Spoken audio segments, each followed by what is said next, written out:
ये science test का discussion है।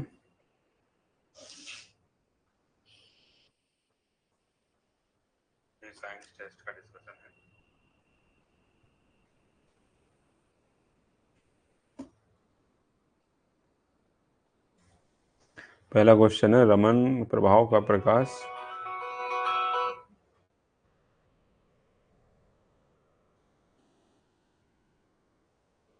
पहला क्वेश्चन है कि रमन प्रभाव का प्रकाश उन किरणों का संबंध जो आर पार जाती हैं कहाँ से है।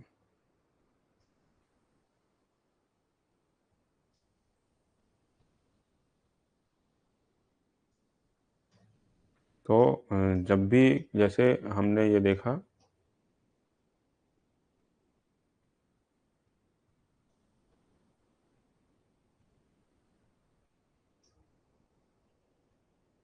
जब भी कोई प्रकाश की किरण एक माध्यम से दूसरे माध्यम में जाती है तो ये जैसे एक माध्यम है, इसका अपवर्तनांक n1 है, इसका अपवर्तनांक n2 है। अपवर्तनांक मीन्स ये इंडेक्स बोलते हैं इसको। तो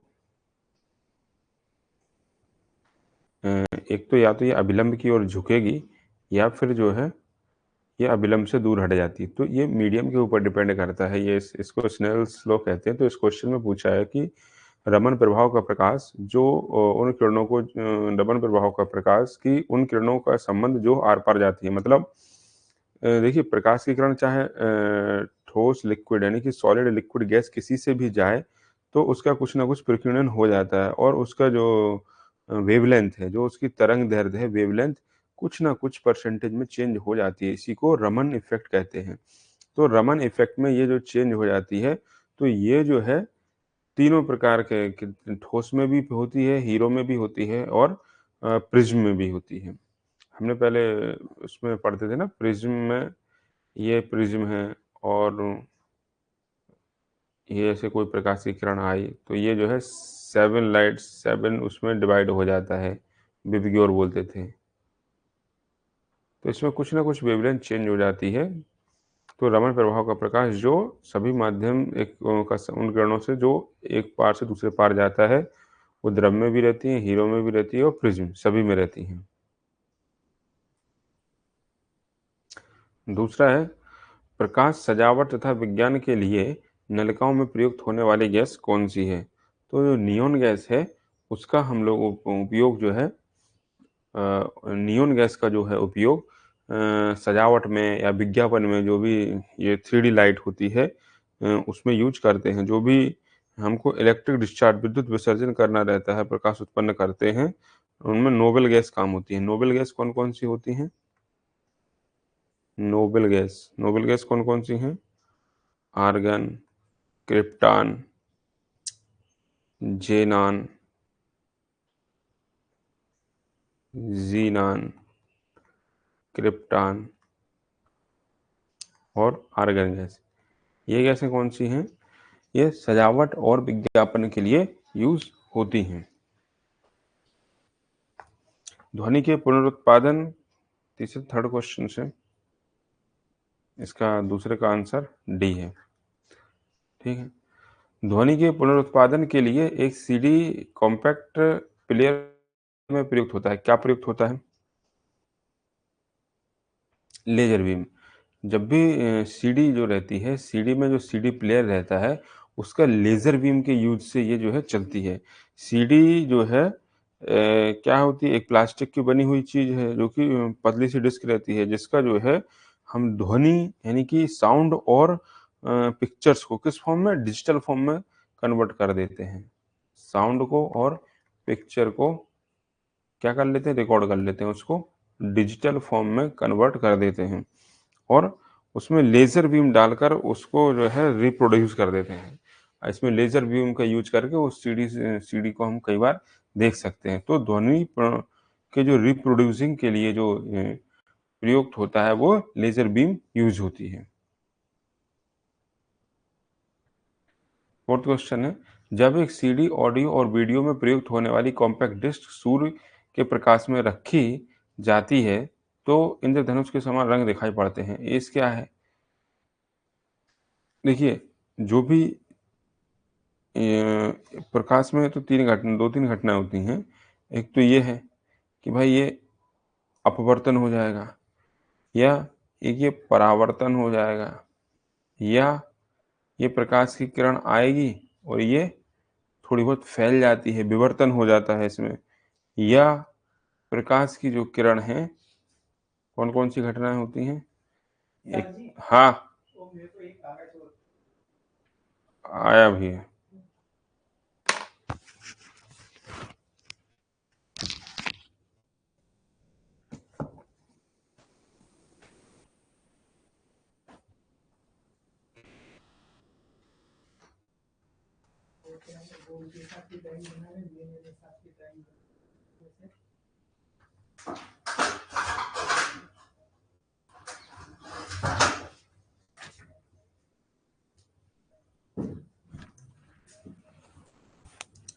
तो जब भी कोई भी प्रकाश की किरण जो है एक माध्यम से दूसरे माध्यम में जाती है, तो उसमें एक तो देखो अपवर्तन होता है, और अगर उसी माध्यम में वापस लौट जाए तो उसमें क्या हो जाता है? परावर्तन हो जाता है।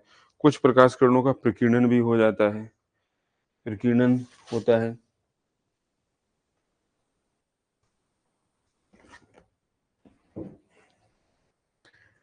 ठीक, तो इसका प्रकाश के जो वीडियो, एक सीडियो, ये कि ऑडियो और वीडियो में प्रयुक्त होने वाली कॉम्पैक्ट डिस्क प्रकाश में रखी जाती है, तो ये थोड़ा सा टाइपिंग मिस्टेक है, रखी जाती है तो इंद्रधनुष के समान रंग दिखाई पड़ते हैं। इसकी व्याख्या कहाँ से हो सकती है? परावर्तन से और विवर्तन से। ठीक है,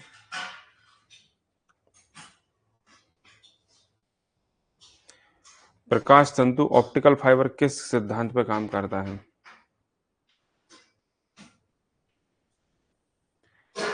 पूर्ण आंतरिक परावर्तन पर काम करता है। A option. पूर्ण आंतरिक परावर्तन क्या होता है? जब कोई प्रकाश की किरण एक माध्यम से दूसरे माध्यम में जाती है, अगर वह सघन माध्यम से विरल माध्यम में जा रही है तो अभिलंब से दूर हटेगी। ये इंसिडेंस एंगल, ये I2 दूसरा एंगल। तो अब इसको और बढ़ाया तो ये और दूर आएगी, और दूर आएगी। ये कैसी जाएगी कि ये पूरा 90 डिग्री का एंगल बन जाएगा। इससे ज़्यादा जो है वो नहीं होगा।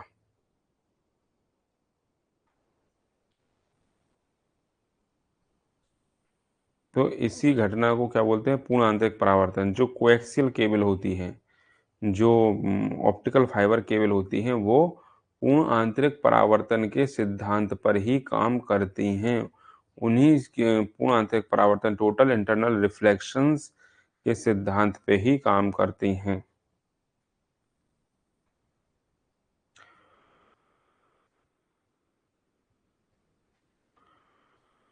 सौर विकिरण निम्न तरंगदैर्घ्य परास में किस परास रेंज में दिखाई देता है?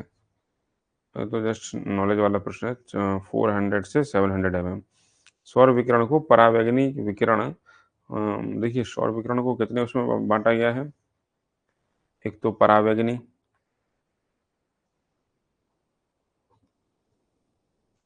दूसरा किसमें बांटा गया है? दृश्य प्रकाश,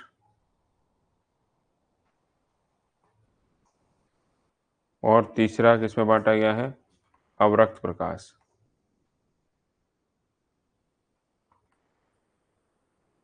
तो ये क्या है? परावैगनी क्या है? 100 नैनोमीटर से 400 नैनोमीटर तक पाई जाती है। दृश्य प्रकाश क्या है? 400 से 700, 400 नैनोमीटर से 700 नैनोमीटर। और ये अवरक्त कहाँ से है? 700 नैनोमीटर से 10⁻6 नैनोमीटर तक पाई जाती हैं।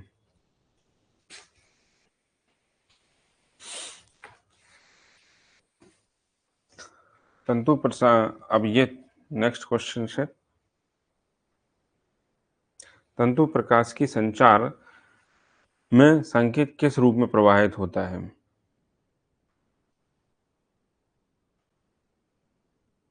बताएँ? देखिए, जो हमने अभी आपसे पहले बताया था, जो प्रकाश जो ये ऑप्टिकल जो फाइबर केबल होती हैं, जो आजकल चल रही हैं डेटा ट्रांसमिशन के लिए, इंटरनेट के लिए, उसमें जो है, जो भी डाटा जाता है एक जगह से दूसरी जगह, उसमें जो है वेव फॉर्म का यूज़ होता है। प्रकाश को एक तरंग के रूप में यूज़ होता है। प्रकाश का जो है, तरंग के रूप में यूज़ होता है। जो तो क्या है तंतु प्रकाश की संचार में संकेत जो है ये किस रूप में होता है? प्रकाश तरंग के रूप में यूज़ होता है। प्रकाश की गति किस माध्यम में न्यूनतम होती है? सबसे गति किस माध्यम में कम होती है? देखिए, निर्वात में तो गति सबसे अधिक होगी, उससे कम जल में। तो जो काँच में जो है, गति जो है उसकी सबसे कम होगी। जब प्रकाश की किरणें एक माध्यम से दूसरे माध्यम में जाती हैं, तो ये हमने आपको बताया था, ये प्रकाश की किरण है, एक माध्यम से दूसरे माध्यम में जाएगी, तो या तो ये अभिलंब की ओर झुक जाएगी या ये अभिलंब से दूर हट जाएगी, है ना? ये थीटा 1 है, ये थीटा 2 है, तो या तो ये झुक रही है इस साइड या ये यहाँ से दूर हट रही है प्रकाश की किरण। तो इसे अपवर्तनांक, इसी घटना को क्या बोलते हैं? अपवर्तन। और जिस एंगल से ये कम हो ज़्यादा हो रही है, उसी को जो है हम लोग क्या बोलते हैं? अपवर्तनांक, रिफ्रैक्टिव इंडेक्स कहते हैं। और जिस माध्यम का जितना रिफ्रैक्टिव इंडेक्स कम होगा, उसमें प्रकाश की गति उतनी अधिक होगी। प्रकाश जो है, लाइट की जो वेव है, लाइट की जो स्पीड है, तो प्रकाश का निर्वात का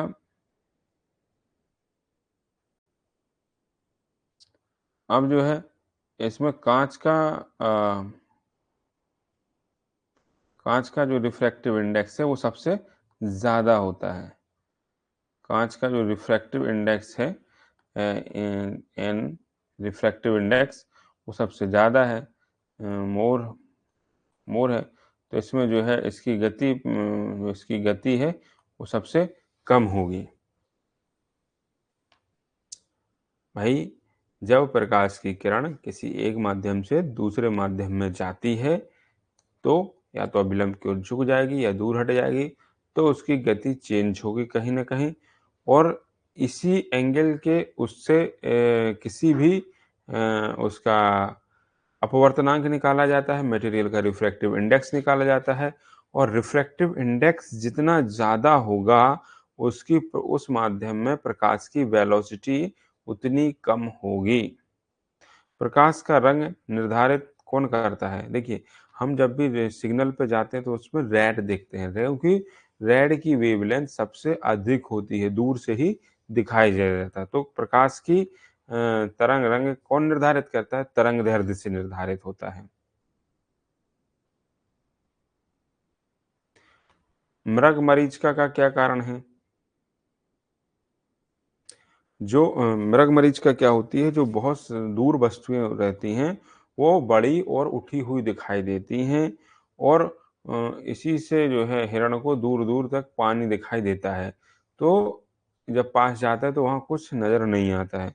ये क्या है? टोटल इंटरनल रिफ्लेक्शन, TIR, पूर्ण आंतरिक परावर्तन का कारण है। पूर्ण आंतरिक परावर्तन के कारण ही जो है मृगमरीचिका मिराज बनता है।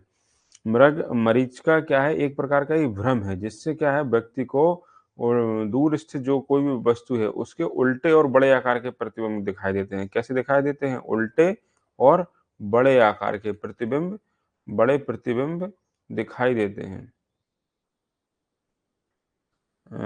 जैसे गर्मी के मौसम में सड़क और रेगिस्तान गर्म हो जाते हैं, और पास की वायु भी गर्म हो जाती है। ऊपर की वायु का घनत्व निचली वायु की घनत्व से अधिक हो जाता है। जब प्रकाश की किरणें इन परतों से गुजरती हैं, तो अभिलंब से दूर हट जाती हैं। भाई, नीचे क्या है? सघन विरल माध्यम है, और ऊपर क्या है? सघन माध्यम है। तो अभिलंब से दूर हट जाएँगी, और यहीं से उनको किसी भी वस्तु का उल्टा प्रतिबिंब बनता हुआ दिखाई देगा। वायुमंडल में प्रकाश के विसरण का क्या कारण है? धूलकण। क्योंकि जितने ज़्यादा धूलकण रहेंगे, उसका प्रकाश का विसरण उतना अधिक होगा।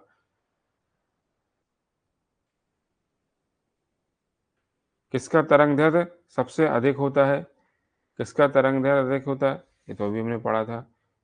रेड कलर का जो है तरंगदैर्ध्य सबसे ज़्यादा होगा, वेवलेंथ इसकी सबसे ज़्यादा होगी, जो हम लोग पढ़ते थे विबग्योर। वी फॉर वॉयलेट, बैगनी, Indigo, blue, green, yellow, orange और ये रेड। तो ये क्या है? इंक्रीजिंग ऑर्डर ऑफ, बढ़ता हुआ क्रम है किसका? वेवलेंथ का। किसका? तरंग दैर्ध्य का। ये तरंग दैर्ध्य का बढ़ता हुआ क्रम है। रेड की जो है तरंग दैर्ध्य सबसे अधिक होती है, वेवलेंथ उसकी सबसे अधिक होती है। प्रकाश का वेग निम्नलिखित में से कौन? प्रकाश का वेग सबसे अधिक होता है, सही बात है। प्रकाश का वेग जो है सबसे अधिक होता है।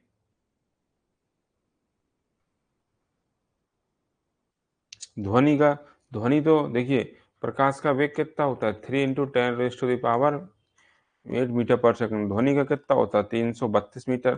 तो जैसे हमें कोई भी सिग्नल दूर से दिखाई देता है कि आवाज़ दूर से आती है? भाई आवाज़ तो बीच के मीडियम में कहीं न कहीं ख़त्म हो जाती है, लेकिन सिग्नल की जो लाइट है, जो प्रकाश की गति है, वो हमको दूर से आती हुई दिखाई देती है। प्रकाश विकिरणों की प्रगति इसका ऑप्शन क्या है? आंसर क्या है? प्रकाश का वेग सबसे अधिक होता है। प्रकाश विकिरणों की प्रकृति होती है। प्रकाश विकिरणों की अंशतः तरंगें। और देखिए, ये जो आइंस्टीन साहब थे, आइंस्टीन साहब ने यही सिद्ध किया था, E is equals to mc²। मतलब कोई भी पदार्थ जो है दो तरीके से बिहेव कर रहा है, एक तो मटेरियल के फॉर्म में और एक वेव के फॉर्म में। अगर वो एनर्जी में होता है, कन्वर्ट होता है, तो mc², मतलब mc² के फॉर्म, mc² एनर्जी में कन्वर्जन है उसका। तो प्रकाश की किरण किसके समान? कुछ तरंग के समान भी वो करती है और कुछ पार्टिकल्स के रूप में भी बिहेव करती है। ऊर्जा रूपांतरणों में से कौन सी प्रकाश संश्लेषण की प्रक्रिया द्वारा संपादित होती है? प्रकाश ऊर्जा से जो रासायनिक ऊर्जा बनती है, वो प्रकाश संश्लेषण द्वारा संपादित होती है। पेड़ पौधे काहे में ऊर्जा बनाते हैं? प्रकाश संश्लेषण से क्या बनाते हैं? प्रकाश ऊर्जा से रासायनिक ऊर्जा ही तो बना रहे हैं।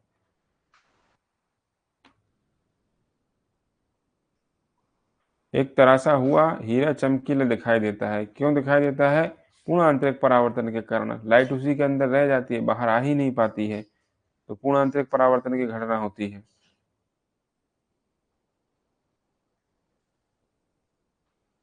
पूर्ण सूर्य ग्रहण के समय सूर्य की नंगी आंखों को देखने पर आंखों को अत्यधिक क्षति पहुंचती है। क्यों क्षति पहुंचती है? अवरक्त प्रकाश के कारण। जो पूर्ण सूर्य ग्रहण के समय है, कुछ समय के लिए चंद्रमा सूर्य को पूरी तरह से ढक लेता है और अंधकार छा जाता है। इस समय सूर्य को देखने से आंखों तो कोई क्षति नहीं पहुंचती, परंतु प्रकाश इस दौरान अत्यधिक प्रकाश अवशोषित करने के कारण जो आंखों की पुतलियां हैं वो फैल जाती हैं, और ऐसी स्थिति में चंद्रमा सूर्य के सामने से हटता है तो आंखें सूर्य के सामने से आने वाला अवरक्त प्रकाश किरण अत्यधिक जो अल्ट्रा वायलेट रेज है उसको अवशोषित कर लेती हैं और आंखों को एक्लिप्स, ब्लाइंडनेस, रेटिनल बर्न्स आदि बीमारी टाइप हो जाती हैं। जब दो समानांतर दर्पणों के बीच कोई वस्तु रख दी जाती तो कितने प्रतिबिंब बनते हैं? बहुत सारे, अनंत। भाई ये दो दर्पण हैं, इनके बीच कोई भी वस्तु रखी जाएगी तो उसके अनंत प्रतिबिंब बनेंगे, कई सारे बनेंगे।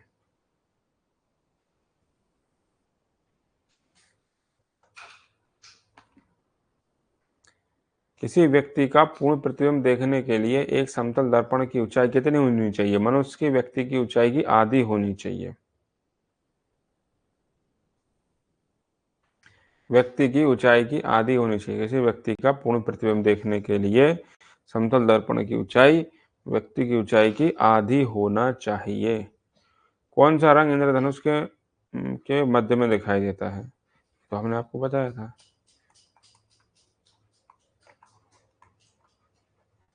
मध्य में कौन सा? ग्रीन कलर दिखाई दे रहा है, हरा रंग दिखाई दे रहा है।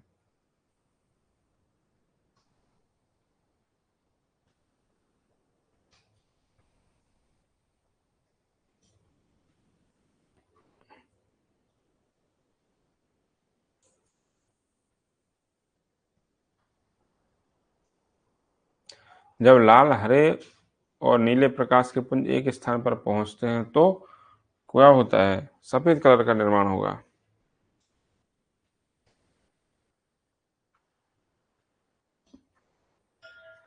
दोपहर के 12 बजे किस दिशा में इंद्रधनुष दिखाई देता है? दिखाई नहीं देगा इंद्रधनुष।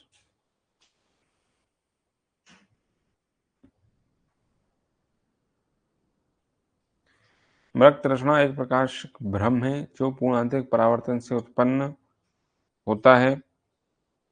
गलत बात है। ये तो क्या है? जब ये सघन माध्यम से बड़ माध्यम में नीचे जो है सरल माध्यम होता है, ऊपर जो है सघन माध्यम होता है, तो ये विलंब से दूर हटती जाती है तो उल्टा प्रतिबिंब बनता है।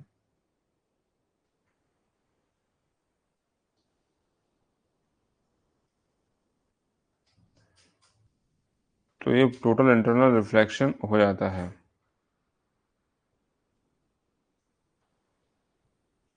सर्च लाइट में अवतल दर्पण का उपयोग होता है। यस।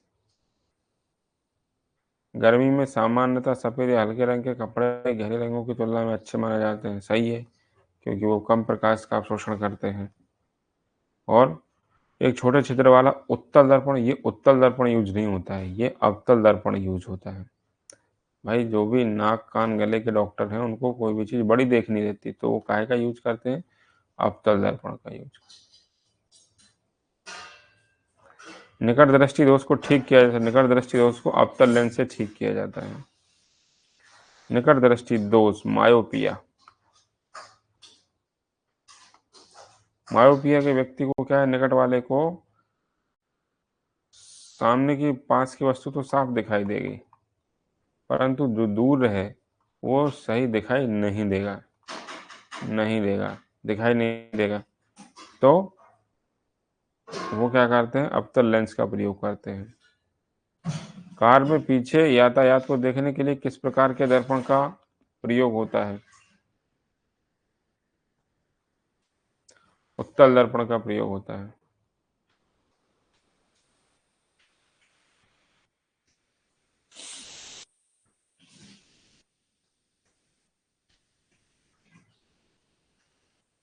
जल में वायु का बुलबुला किस भांति व्यवहार करता है?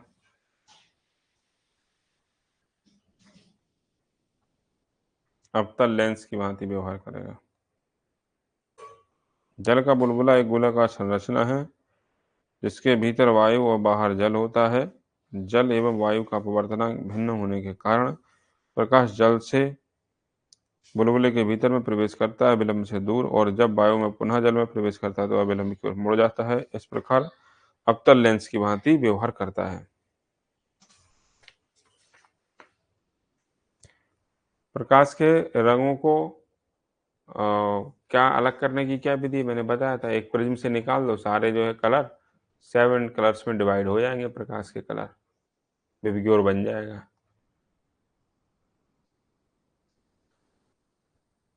विबग्योर बन जाएगा। तो इसको क्या है? प्रकाश के रंगों को अलग करना है, प्रिज्म से निकाल दो। फिर फिल्टर, फिल्टर तो किया नहीं सकता, पानी तो है नहीं। पौधों से रंगों को अलग किया जा सकता है, गल किया जा सकता है, पर ये अलग चीज है। दूर दृष्टि वाले दोस्त को व्यक्ति को क्या दूर की वस्तु तो दिखाई देती है पर पास की वस्तु दिखाई नहीं देती है। इस दोष को ठीक करने के लिए अवतल लेंस का प्रयोग नहीं, ये उत्तल लेंस का प्रयोग किया जाता है। ये गलत है, ये उत्तल लेंस होगा।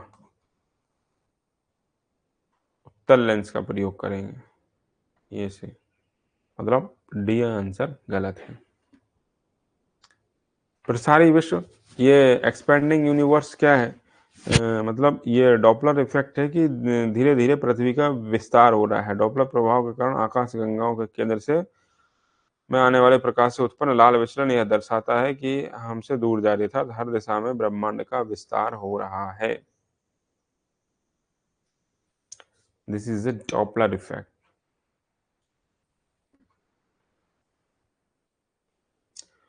प्रकाश तरंगे क्या है? प्रकाश तरंगे विद्युत चुंबकीय तरंगे हैं। प्रकाश तरंगे क्या है? विद्युत चुंबकीय तरंगे हैं। चुंबकीय तरंगे नहीं, विद्युत भी है, चुंबकीय भी है, और संयुक्त रूप से विद्युत चुंबकीय तरंगे हैं। प्रकाश विद्युत प्रभाव क्या कहलाता है? जब किसी भी पदार्थ को ठोस, द्रव अथवा गैस हो, किसी विद्युत चुंबकीय विकिरण, इलेक्ट्रोमैग्नेटिक रेडिएशन जैसे दृश्य प्रकाश, एक्सरे, गामा किरणें, परावैंगनिक किरणें आदि के संपर्क में आता है तो वह पदार्थ उस विकिरण से ऊर्जा अवशोषित कर लेता है। विद्युत आवेशित इलेक्ट्रॉन्स को अवशोषित कर लेता है। इसी प्रक्रिया को कुल मिला के जैसे हम लोग वो पढ़ते हैं, ये हमारी सोलर प्लेट है, इस पर लाइट आएगी तो ये इसकी लाइट की एनर्जी को अवशोषित कर लेगी, अपने अंदर समाहित कर लेगी। तो यही एक प्रकार का प्रकाश विद्युत प्रभाव है। एंडोस्कोप क्या है? इनमें से कोई नहीं, तो सारे आंसर गलत है इसका। एंडोस्कोप क्या है? एक चिकित्सीय उपकरण है। इसमें एक पतली, लंबी और लचीली नलिका होती है जिसमें प्रकाश स्रोत और वीडियो कैमरा जुड़ा हुआ होता है। चिकित्सीय इस तंत्र का उपयोग मानव शरीर की आंतरिक भागों का चित्र लेने के लिए करते हैं। ऐसे मानव के प्राकृतिक छिद्रों जैसे नाक, मुंह, कान आदि के माध्यम से शरीर में प्रवेश कराया जाता है। एंडोस्कोपी जिसको बोलते हैं, एंडोस्कोपी।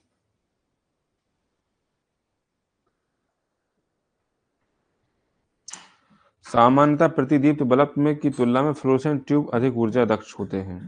क्यों? फ्लोरोसेंट ट्यूब में क्या होता है, कम प्रेशर पे आयनीकृत गैसें भरी रहती हैं, बहुत सारे आयन भरे रहते हैं, जिससे उसमें पूर्ण आंतरिक आवरण तथा फास्फोरस का लेप होता है। विद्युत धारा का प्रवाह होने पर अधिक चमक वाला प्रकाश उत्पन्न होता है और 20 से 25% विद्युत ऊर्जा को प्रकाश ऊर्जा में परिवर्तित कर देता है। जबकि जो जो बल्ब है, जो नॉर्मली बल्ब लगे रहते हैं फिलामेंट वाले,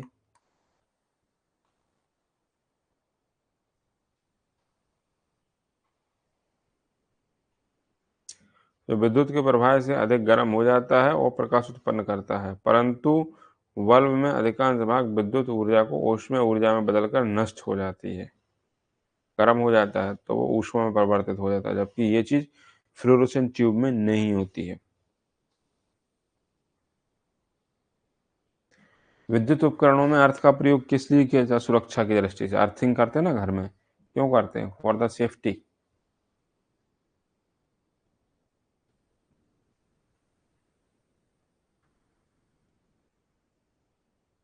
कारों में प्रयोग की जाने वाली बैटरी के संबंध में सत्य कथन पहचानिए। कारों में जो प्रयोग की जाने वाली बैटरी है उसको SLI battery, start, lighting and ignition battery भी कहते हैं। 6 गोल्वनिक सेल की बनी होती है, 12.6 वोल्ट होता है। इसमें कैथोड एनोड लेपित होती हैं और इसमें सल्फ्यूरिक अम्ल डाला होता है।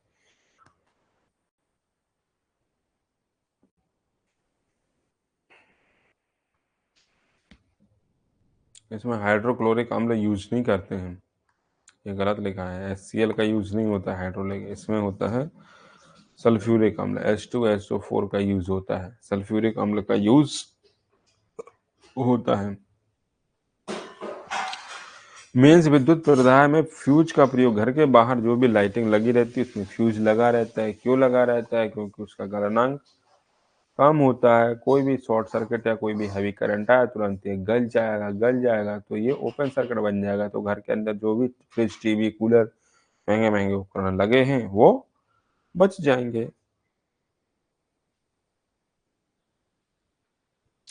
सर्वाधिक विद्युत चालकता वाला तत्व कौन सा है? चांदी। सोना है, पर सोना तो उसमें लगा नहीं सकते तारों में, तो चांदी सबसे अधिक वो है। चांदी के भी तार इसलिए नहीं बना सकते क्योंकि महंगा है।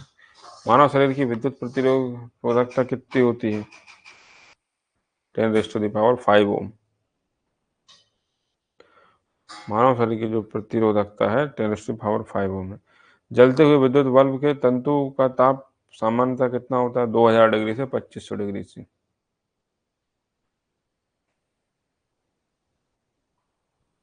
विद्युत बल्ब में टंगस्टन धातु का तंतु लगा होता है। बल्ब में विद्युत धारा प्रवाहित होने पर तंतु का तापमान 1500 से 2700 डिग्री के बीच हो जाता है।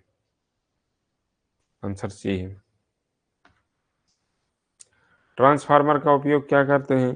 भाई बड़ी एसी को छोटी एसी में, छोटी एसी को बड़ी एसी में परिवर्तित करने के लिए, एसी वोल्टेज को घटाने या बढ़ाने के लिए। डीसी वोल्टेज के नहीं, डीसी को एसी में कन्वर्ट और एसी को डीसी में तो रेक्टिफायर का यूज करते हैं ना, क्लिपर क्लैम्पर का।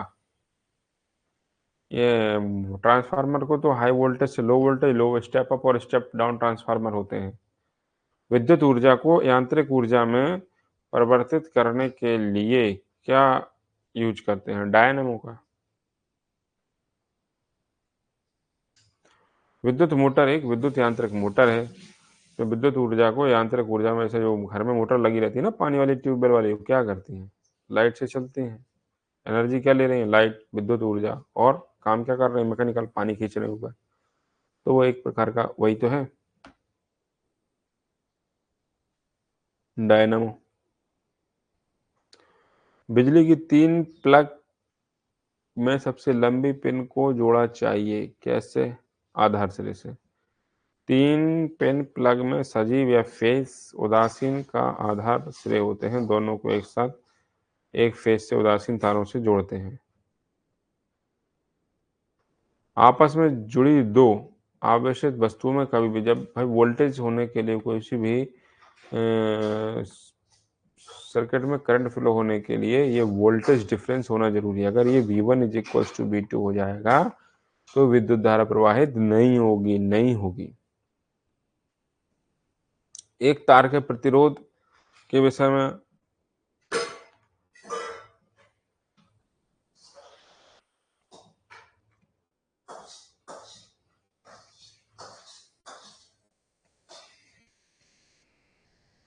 फॉर्मूला हमने पढ़ा था, R is equal to rho l upon ए।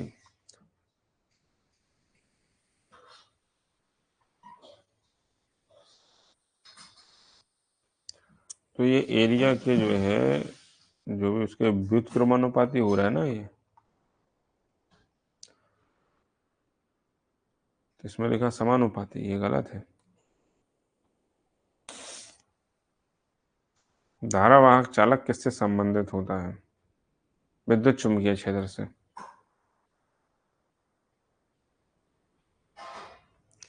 यदि किसी दंड चुंबक को 2 बराबर भागों में काट दिया जाए तो उसकी ध्रुवीय शक्ति पर क्या प्रभाव पड़ेगा? कोई प्रभाव नहीं पड़ेगा। चुंबक को तोड़ दोगे, कुछ भी कर दोगे, वो तो चिपकाएगी ना।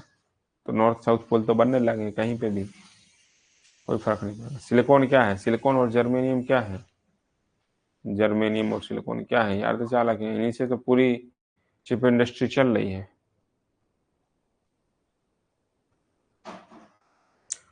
वैद्युत परिष्करण के दौरान विशुद्ध धातु कहाँ पर एकत्रित होती है? कैथोड पर। इलेक्ट्रो रिफाइनिंग विद्युत धातु कर्म का एक भाग है जिसके अंतर्गत धातु एवं खनिजों का वैश का विद्युत अपघटन किया जाता है। इस प्रक्रिया में कैथोड पर उच्च शुद्धता वाली धातु निक्षेपित हो जाती है।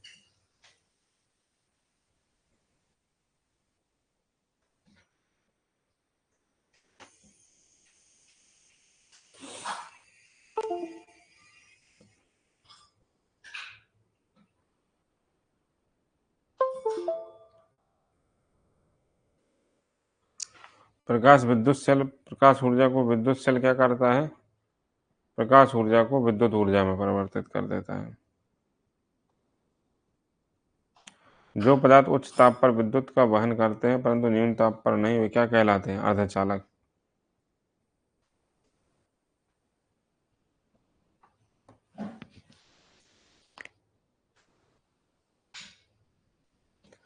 विद्युत आवेश का जो मात्रक है वो क्या है? कूलाम है।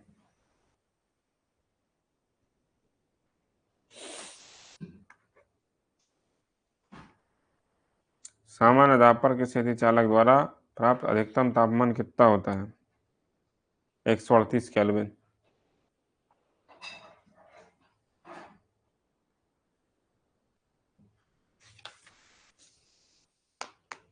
तड़ित चालक बनाने में किसका प्रयुक्त होता है? तड़ित चालक जो है लाइटनिंग कंडक्टर बनाने में लोहा और तांबे का यूज होता है। तड़ित चालक किसी सुचालक धातु की छड़ होती है। ऊंचे भवनों के आकाशीय जो विद्युत प्रभाव से बचाने के लिए लोहे की ऊंची छड़ें भवन के ऊपर लगाई जाती हैं, जो किसी चालक या तार के द्वारा प्रकाश के भीतर स्थित एक तांबे की पट्टी से जुड़ी होती हैं। भवन पर जब भी कोई भी तड़ित होता है, ऊपर कोई भी बिजली चमकती है, तो एक अर्थिंग के थ्रू पूरा जो भी चार्ज है, जो आवेश है, जमीन में समा जाता है। अतिचालकता का लक्षण क्या होता है? शून्य प्रतिरोधकता।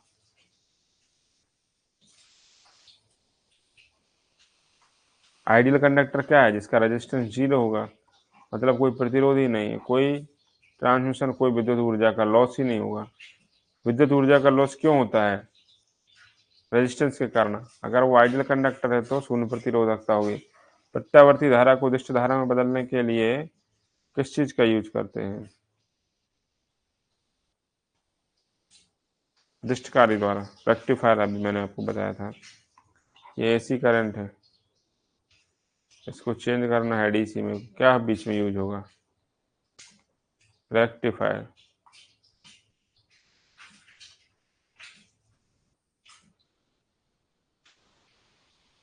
बिजली के पंखे की गति बदलने के लिए कौन सा रेगुलेटर का यूज करते हैं? पंखे की गति बदलने के लिए क्या यूज करोगे? रेगुलेटर।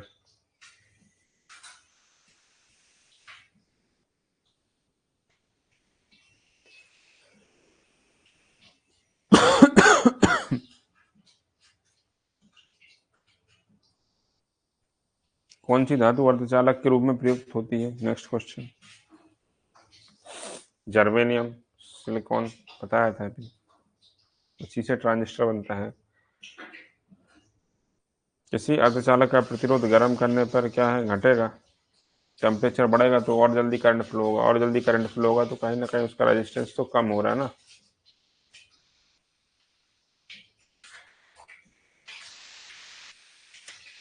विद्युत आवेश को भंडारित करने के लिए क्या क्या यूज करते हैं? कैपेसिटर का यूज करते हैं ना, कैपेसिटर संधारित्र का यूज करते हैं।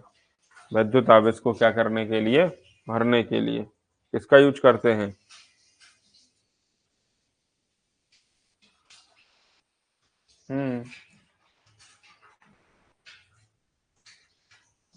सबसे अच्छा इंसुलेटर कौन है? लकड़ी की कांच है? कांच होगा ना, इस पर लाइट का कोई प्रभाव नहीं पड़ता है।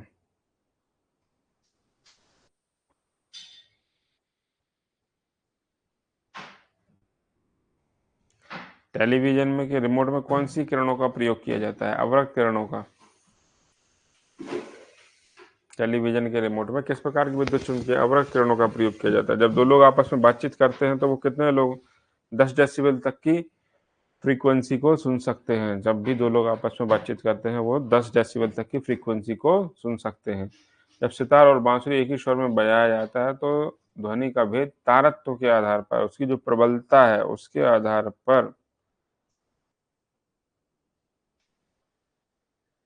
ध्वनि निगुणता के आधार पर, ये जो ध्वनि निगुणता के आधार पर हम दो डिफरेंस कर सकते हैं। मनुष्य की अधिकतम जो सहन सीमा है कितनी? 85 डेसिबल।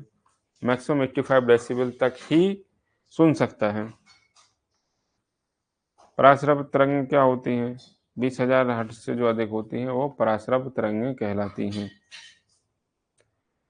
चंद्रमा के धरातल पर दो व्यक्ति बात नहीं कर सकते क्योंकि वहां वायुमंडल नहीं है, मीडियम ऑफ ट्रांसफर नहीं है, कोई भी ध्वनि साउंड एक जगह से दूसरी जगह नहीं जा सकती क्योंकि मीडियम ही नहीं है।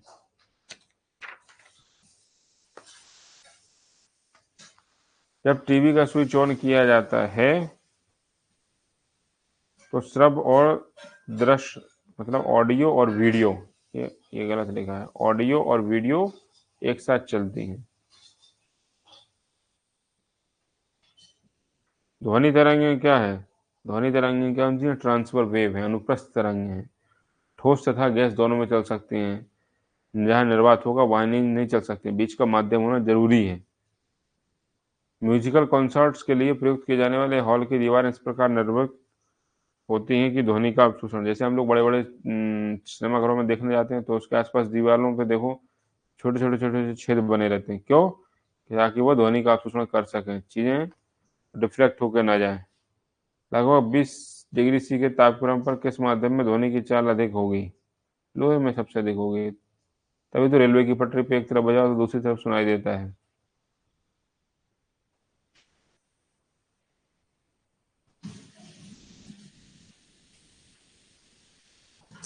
ध्वनि निर्वात के आर पार जा सकती है, निर्वात के आर पार नहीं जा सकती है। ध्वनि निर्वात के आर पार, इस बी आंसर। ध्वनि तरंगें किसके कारण उत्पन्न करती हैं? इको, परावर्तन के कारण।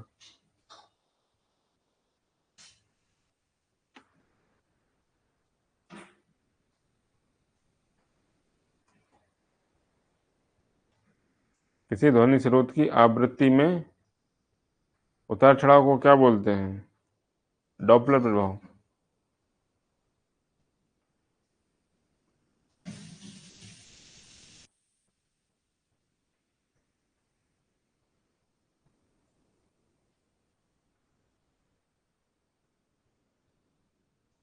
ये इसका आंसर सी है।